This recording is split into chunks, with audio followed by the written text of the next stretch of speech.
One of the cool things about having a growing audience on YouTube is that we can reach out to a disc golf manufacturer and they might actually respond back. Or even better, offer to send us some of their discs to test out.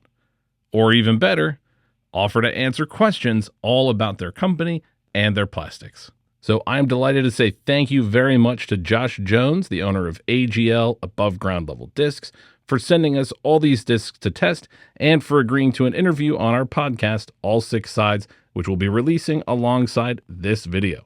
Without further ado, these are our first impressions. Hey everyone, it's Greg from Six Sided Discs. As I mentioned before, make sure you check out the latest episode of our podcast, All Six Sides, where we interview owner Josh Jones to talk about all things AGL. However, this video is all about the discs. Above Ground Level Discs is a family-owned disc golf company from Northern California. All their discs are manufactured in the United States by Gateway Disc Sports and stamped by their owner, Josh Jones, right there in their shop. AGL has a small team, effectively the Jones family, with Josh stamping discs and managing the incoming and outgoing products, and his wife Andrea handling events and promotions, as well as accounts and customer service. What really makes AGL tick is their dedicated team of players and supporters. Now over 100 members deep, it includes both professional and amateur players from all ages and walks of life. The team helps to test prototype discs, they vote on the flight numbers for those discs, and even sometimes have a hand in naming those discs. Josh sent us no less than 10 discs to test, all with handwritten notes telling us more about the discs. We had a couple ourselves, so we'll start with their putters and work our way up the speed charts from there. We begin with the Acacia. One of AGL's newest discs, the Acacia is named after the acacia tree. The acacia tree is native to tropical and subtropical regions of the world, particularly in Australia and Africa, where they are well-known landmarks on the savanna. The putter, though, is a 3-speed disc with 4 glide, 0 turn, and 0 fade. It's made using the top mold from AGL's popular Ponderosa putter, with the bottom mold from the famous Gateway Wizard, which is something that Josh has been trying to get Gateway to agree to for years. This gives the Acacia an aerodynamic top with a chunky big bead. We'll be testing ours today in Woodland plastic, which is a stiff base blend. Off the tee, the Acacia has plenty of glide, no doubt about that, but does have that little bit of overstability. Overall, it seems to fly a little bit straighter than a Wizard. In fact, we can see a side-by-side comparison to a Wizard right here.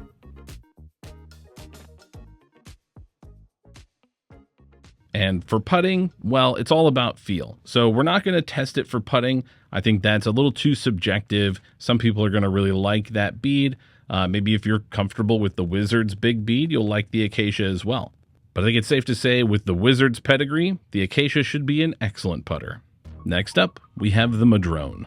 Named after the tree native to the Pacific Northwest, often found between Southern California and into British Columbia, the Madone is the first of 2 AGL putters with the faintest of thumb tracks on the top. The Madone is a deep putter with the slightest of beads, and we have it in 2 different plastics. Alpine, which is premium plastic similar to Gateway's diamond plastic, and Woodland, that same stiff base blend from the Acacia. In Woodland plastic, the Madone is a beefy one, briefly holding straight before a nice gradual fade.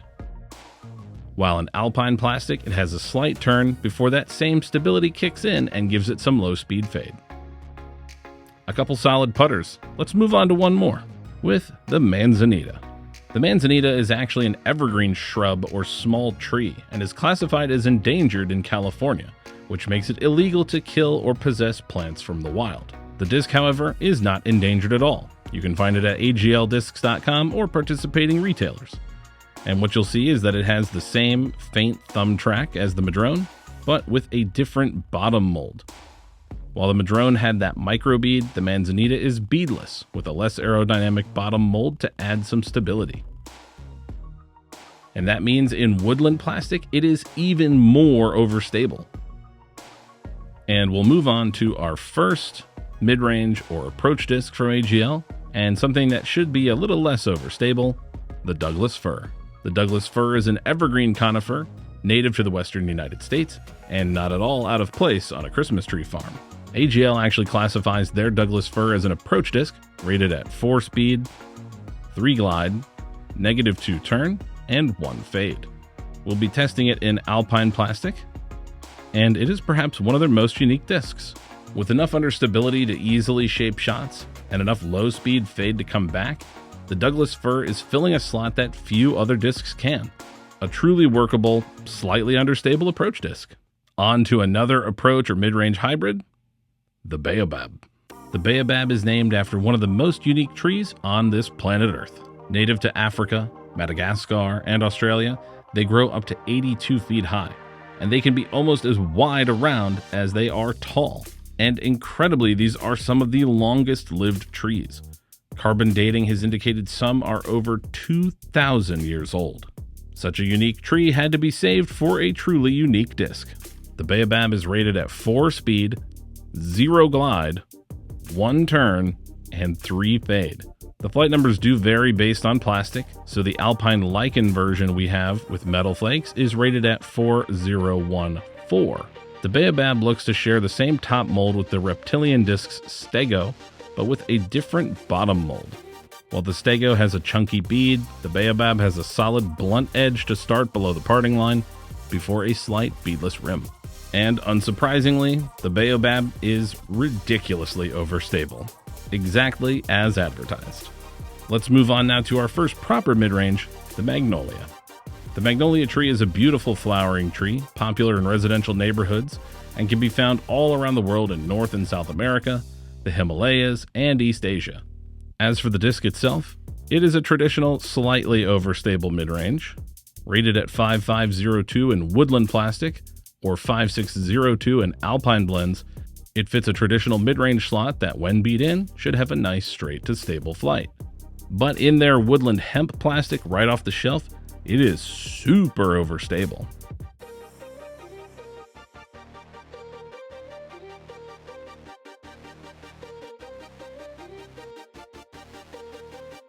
In fact, it might even be as overstable as their truly overstable mid-range, the beech. Native to the temperate regions of Eurasia and North America, beech trees are unique in that they don't drop leaves in the fall. Instead, when new leaves are forming in the spring, it drops all its leaves at once. The beech is a really interesting mid-range. With a one-of-a-kind double bead, it has a truly unique feel in the hand. And to make it even more unique, the beech that we're testing is in boreal plastic, or should I say, rubber. Let's see how it flies. And wow, the beech is, as advertised, a very reliably overstable mid-range. So far, AGL is really staying away from some of the kind of stereotypical discs that you see from most manufacturers. I really like AVR cloned putter, a zone cloned sort of approach disc, maybe even a buzz type mid-range. They're really super unique, but somehow, even with all that uniqueness, there's even more different stuff coming. And now for something completely different. Completely different indeed. This is the Dogwood. The Dogwood is a beautiful flowering tree native to the eastern United States and northern Mexico. It's popular in residential neighborhoods for the bright flowers it has in the springtime. The disc, though, is a throwback to old-school Frisbee-style discs, but with a twist. While most Frisbee-style discs are trying to capture that perfect neutral stability, the Dogwood says, what if it had some beef to it? It's rated at 1402. It's super deep with grooves on the side for grip and even a minimal thumb track. So, how does it fly? Well, it's arguably even more overstable than advertised. The Dogwood is a truly unique disc, like so many one-speeds are. Think of it as a super overstable, deeper Innovasonic. And now for something completely different. Even more completely different than the Dogwood? Yes, indeed. It's the junior toss and catch disc, the Bonsai. While many people think of bonsai as a type of tree, it's actually a Japanese art form. Bonsai translates as tray planting and is the art of growing and training miniature trees. In that spirit, the bonsai isn't a functional disc, but a fun art form to do just because. In fact, rather than being PDGA approved, because it's too big to be a mini, AGL says it is fun approved. And when you throw it, you'll be surprised to find that it can actually fly. To my hand, the Bonsai is a little too small, but I guess that makes sense because it's supposed to be for juniors. Though it is close to a regular price at $16. So it all depends on what sort of price you put on fun. Let's get back to our regularly scheduled programming now with the 3 drivers we have from AGL, beginning with the Sycamore. Native to northern Mexico, southern Canada, and everything in between, the Sycamore is a huge tree, growing upwards of 100 feet tall and up to 6 feet in diameter. Perhaps one of the most likely to catch your next drive, you're going to need a nice, accurate disc to help you avoid a sycamore, or any other tree for that matter. And that's where this Sycamore comes in. Rated at 7.5, -1.1, or 0.1 depending on the plastic, this is AGL's straight fairway driver. We'll be testing it in Alpine, as well as Alpine Hemp. And given how overstable many of AGL's discs have been so far, we're hoping to see a little bit of variety from the Sycamore. When thrown with a lot of power, both plastics turn over easily and are much more understable than the numbers. But the Sycamore doesn't need power. It needs finesse. If you give it just the right amount of power, you can get a really smooth turn and slight fade for a pretty straight flight, regardless of the plastic. Though if we're picking between the 2 plastics, we'd say the Alpine Hemp was a little more understable. Moving on now to what AGL refers to as their undercover distance driver, the Locust. The locust tree, or black locust, is native to a few small areas in the United States, but has been widely planted and naturalized across the temperate zones of North America, Europe, Southern Africa, and Asia. You may also recognize some locust trees by their seed pods that drop all over parks and sidewalks. The disc is rated at 9 speed, 4 glide, -1 turn, and 3 fade. And based on AGL's description of it, we're expecting it to be a bomber for a 9 speed. We're testing 2 different locusts, both in Alpine, though one is just 5 grams lighter than the other. While the lightweight locust couldn't handle the wind the day that we were testing, the heavier locust at 166 grams flew really far for a 9 speed, easily pushing past 400 feet. I think the Locust certainly lives up to AGL's expectations. Undercover distance driver indeed. Which takes us to our last disc, the Cedar. The Cedar is native to the mountains of the western Himalayas and around the Mediterranean region. They can grow up to 60 meters tall and are now common in many other parts of the world. The Cedar disc is the fastest one we're testing today. At 11.503, it's a flat, chunky 11 speed. Honestly, feels more like a 13 speed. And off the tee, it is super overstable.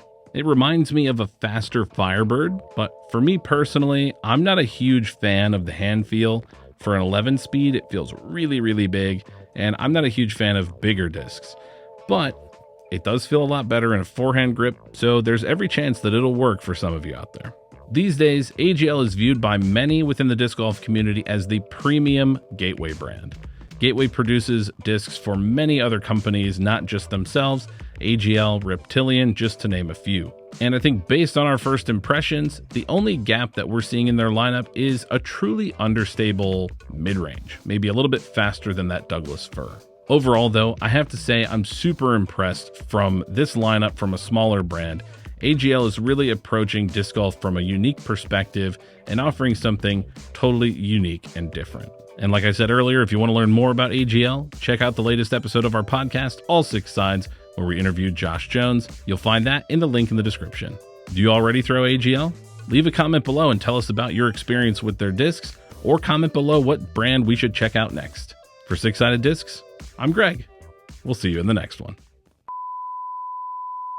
We picked up a handful of AGL discs this summer, and Josh sent us no less than 10, all with handwritten notes and now for something completely different. Rubber.